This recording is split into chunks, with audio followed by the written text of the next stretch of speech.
Todd Boehly's been in the papers this morning with the club's leading fan group coming out and saying that the club are at a risk of becoming a laughing stock.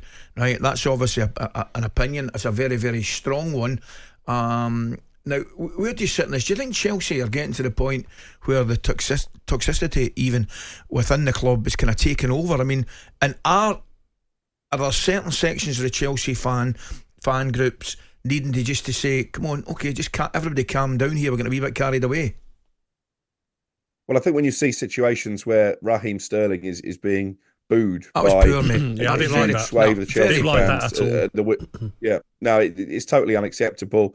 I think Mauricio Pochettino has got an almost impossible job there because he has very little say in recruitment. We can all see that the squad is unbalanced. They haven't got a number 9. There's too many young players in that team. I think Todd Boehly is probably one of the worst owners in the Premier League right now because he's just spent ridiculous money and taken the club backwards. There's no transparency. There's no communication between him and the fans, which I think is a big issue and why this open letter was written. And I just don't see where Chelsea go from here, short of spending another £1 billion, which they clearly don't have. I think the fans are right to feel aggrieved. Obviously, they're putting ticket prices up because they say they need the money to compete with their rivals.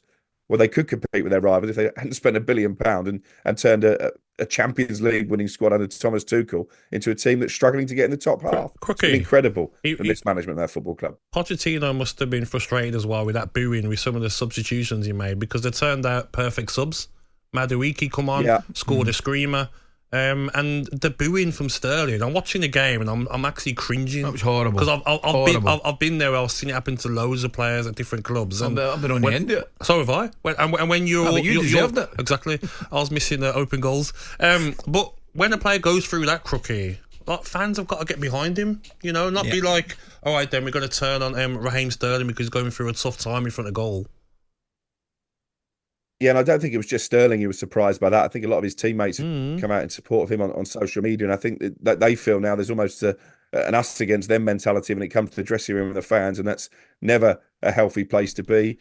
From what I know about Raheem Sterling, he's a really good professional. He's committed to the Chelsea cause. He wants to do well under Mauricio Pochettino.